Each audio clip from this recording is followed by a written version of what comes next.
So hello everybody, and I hope everyone's doing well. I got a little sore throat here, but I'm all right.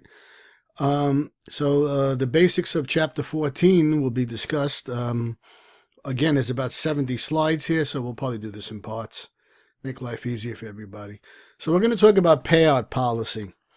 And when they talk about payout policy, they refer to whether a company is going to distribute cash to shareholders, how much cash they're going to distribute, and the means by which cash should be distributed. So basically, the dividends, right? The big question is whether or not a company is going to pay you dividends. And there's companies like Google, and I don't think I get a dividend from Amazon.com. But you hope they keep the money for and retain the earnings for growth purposes. So anyway, you can see what it says here. Cash can be distributed as a dividend or through stock repurchase plans. Now, if they repurchase their stock, basically the earnings per share will go up, which will tend to force the price of the stock up because it looks good, okay, that the earnings per share have gone up. So there's a lot of ways of doing that, and a lot of companies are doing stock repurchase plans these days. All right, so companies that are brand new, let's say startups and growing, they don't generally pay out cash to shareholders because they keep the money to continue to grow. And if there's a favorable tax condition, a lot of companies will eventually pay out. And as we said, they can be done through dividends or share repurchases.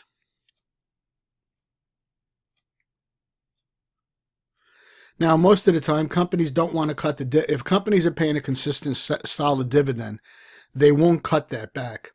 Okay, they'll cut back the share repurchases. It's a bad sign for the analysts to look and see a company cutting their dividend. That could be a sign of bad things to happen. So normally companies don't like to cut their dividends. And you can see in this table here, here's the company's earnings from 1950. These are companies that were in the S&P 500 index here. And you can see the dividends. You can clearly see here that the earnings really took a dip during the Great Recession around 2008.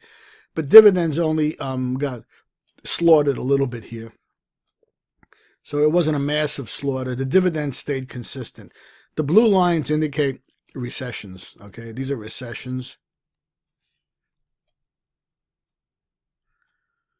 All right, so here's Procter & Gamble's dividend history. You can see Procter & Gamble has always paid a dividend, and basically here's the dollar amount of the dividend that they've paid over time. You can clearly see from like 1998 it really shot up because things were going well with Procter & Gamble.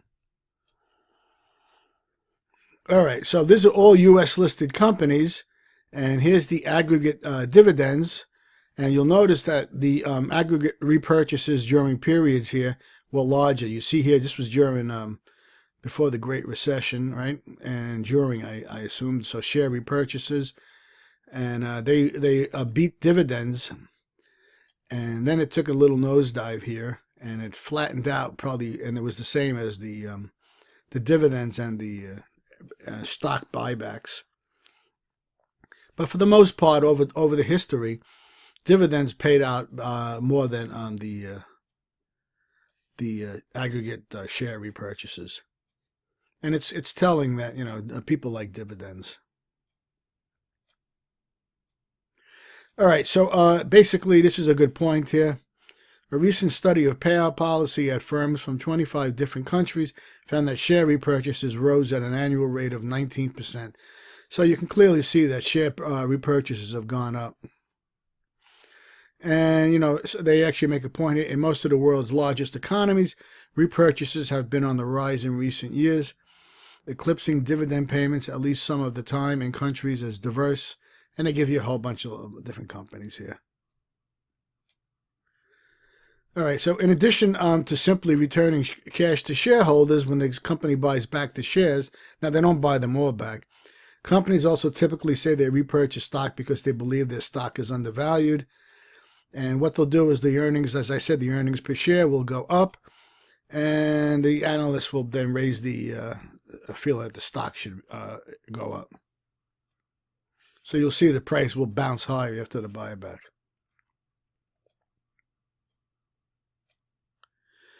All right, so here's the way cash dividend payment procedures work.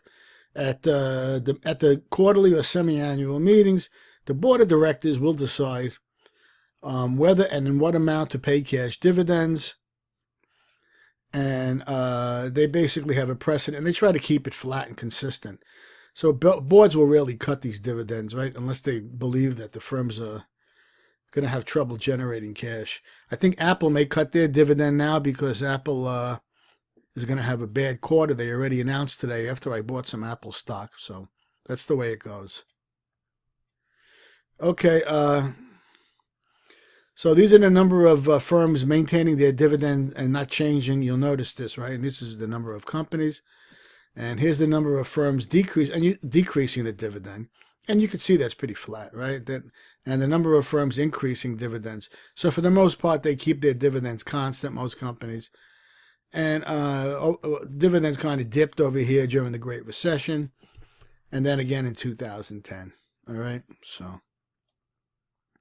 But they're good charts, and they tell you a lot, you know. All right, so these are important dates, and you should go over these terms. They're important.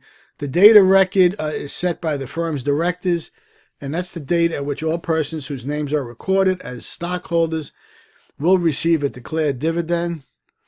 And the stock will go ex-dividend for 2 business days prior to the date of record, during which a stock is sold without the right to receive the current dividend. So 2 days before the date of record, if you buy the stock, you're not going to get a dividend. And then they'll set a payment date for the dividend. So that's all shown here quite nicely in this table here. If you look at this nice little chart here, you see how they define each day. And that's basically how they do that. So what I want to do is, I don't know if you hear my computer, my mail is coming in. So let me just try to lower this a little bit.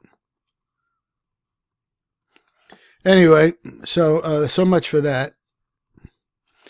All right, so let's look at. So go over this table. It's very important. Here's where this. If you buy stocks here, right, you're not going to get a dividend, right? So on this date, 2 business days before the date of record. It's an important table. If you're going to buy stocks, you got to live with this kind of stuff. So they have a nice example in here. They go through this nice example.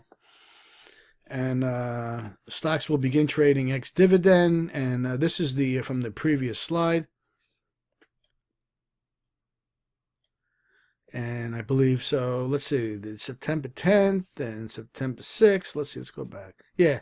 So this slide is the previous slide in words, though. They're telling you what's going on.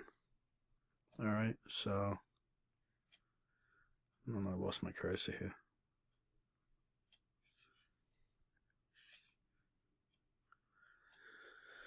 All right. So when the dividend was announced by the directors, $58 million of the retained earnings was transferred to the dividend payable account. And here's the way it looks on the balance sheet, right? They're showing you cash, dividends payable, and then here's the retained earnings. And this is after the dividend was paid. You notice this is now 0, right? So money's transferred around on the balance sheet. So, you should go through this in the chapter. It's an important item.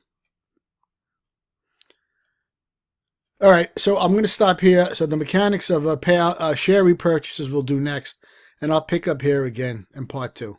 Alrighty.